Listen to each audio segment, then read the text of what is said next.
വെളിച്ചം ഇരുട്ടിൽ പ്രകാശിക്കുന്നു, ഇരുളോ വെളിച്ചത്തെ പിടിച്ചടക്കിയതുമില്ല. ദൈവത്തിൻ്റെ മാറ്റമില്ലാത്ത വചനം ശ്രദ്ധിക്കുന്ന പ്രിയപ്പെട്ടവരെ, നമ്മുടെ കർത്താവായ യേശു വെളിച്ചമാണ്. തിരുവചനം പറയുന്നു, ഏതു മനുഷ്യനെയും പ്രകാശിപ്പിക്കുന്ന സത്യ വെളിച്ചം ലോകത്തിലേക്ക് വന്നു. നമ്മുടെ കർത്താവായ യേശു വെളിച്ചമാണ്. യേശു കർത്താവ് ഗലീല എന്ന് പറയുന്ന പട്ടണത്തിലേക്ക് വന്നപ്പോൾ ഗലീലയെക്കുറിച്ച് വിശുദ്ധ വേദപുസ്തകത്തിൽ ഇങ്ങനെ രേഖപ്പെടുത്തിയിട്ടുണ്ട്: ഇരുട്ടിൽ ഇരുന്ന ജനം വലിയ ഒരു വെളിച്ചം കണ്ടു. പ്രിയപ്പെട്ടവരെ, ദൈവം നമ്മെ വിളിച്ചത് യേശുവിന് പകരമായി ഈ തലമുറയിൽ ശുശ്രൂഷിക്കാൻ വേണ്ടിയാണ്. നാം ഓരോരുത്തരും ക്രിസ്തുവിൻ്റെ സ്ഥാനാപതികളാണ്. ദൈവം നിങ്ങളുടെ അകത്തുണ്ട്. യേശു നിങ്ങളുടെ കൂടെയുണ്ട്.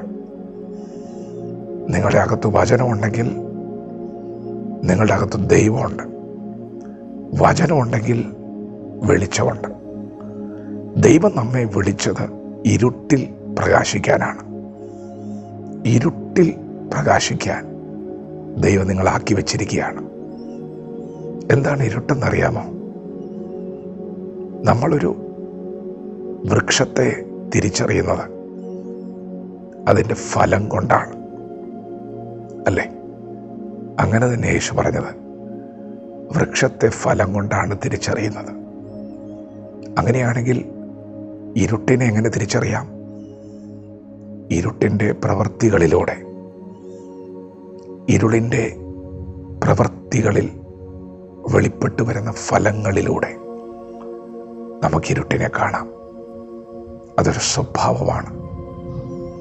ദിവ്യ സ്വഭാവമെന്നും ജഡ സ്വഭാവമെന്നൊക്കെ ബൈബിളിൽ വെളിച്ചത്തെയും ഇരുളിനെയും കുറിച്ച്, അതിൻ്റെ സ്വഭാവ സവിശേഷതകളെക്കുറിച്ച് രേഖപ്പെടുത്തിയിട്ടുണ്ട്. പ്രിയപ്പെട്ടവരെ, നിങ്ങൾ വെളിച്ചമാണ്.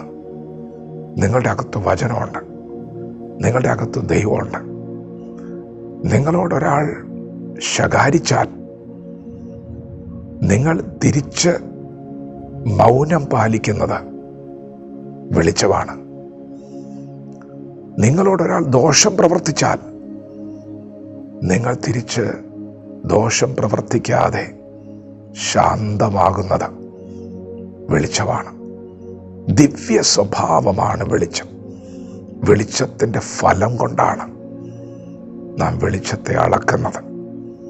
പ്രിയപ്പെട്ടവരെ, നിങ്ങളുടെ ഭവനത്തിലോ നിങ്ങളുടെ ചുറ്റുപാടോ സമൂഹത്തിലൊക്കെ നിങ്ങളെ വേദനിപ്പിക്കുന്ന, നിങ്ങളെ തളർത്തുന്ന, തകർക്കുന്ന സ്വഭാവങ്ങളുള്ളവർ ഉണ്ടാകാം.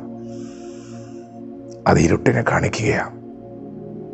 നിങ്ങൾ എന്തിനാ നിരാശപ്പെടുന്നത്? നിങ്ങൾ വെളിച്ചമാണെന്നേ. നിങ്ങളങ്ങ് പ്രകാശിച്ചാൽ മതി, ഇരുട്ട് മാറിക്കോളും. നിങ്ങൾ പ്രാർത്ഥിച്ചാൽ മതി, നിങ്ങൾ സ്നേഹിച്ചാൽ മതി, ക്ഷമിച്ചാൽ മതി, ഒന്ന് ചിരിച്ചാൽ മതി, ഇരുട്ട് മാറിക്കോളും. വെളിച്ചം ഇരുട്ടിൽ പ്രകാശിക്കുന്നു. ഇരുളോ വെളിച്ചത്തെ പിടിച്ചടക്കിയില്ല. ഇരുട്ട് മുന്നിലുണ്ട് എന്ന് കണ്ട് നിങ്ങൾ ഭയപ്പെടണ്ട. വെളിച്ചം ഇന്നുവരെ ഭയപ്പെട്ടിട്ടില്ല.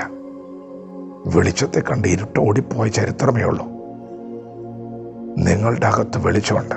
പ്രകാശിക്കുക, എഴുന്നേറ്റ് പ്രകാശിക്കുക.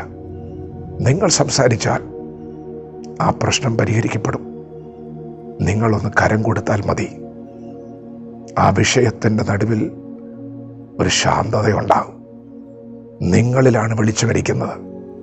നിങ്ങൾ തന്നെ മുൻപോട്ട് ചുവട് വയ്ക്കണം. നിങ്ങൾ യേശുവിൻ്റെ സ്ഥാനാപതികളാണ്. ക്രിസ്തുവിന് പകരം നിൽക്കുകയാണ്. വെളിച്ചമാകാം. ഇരുളിൽ വെളിച്ചമായി ഈ തലമുറയിൽ ജ്യോതിസ്സുകളെ പോലെ പ്രകാശിക്കാം.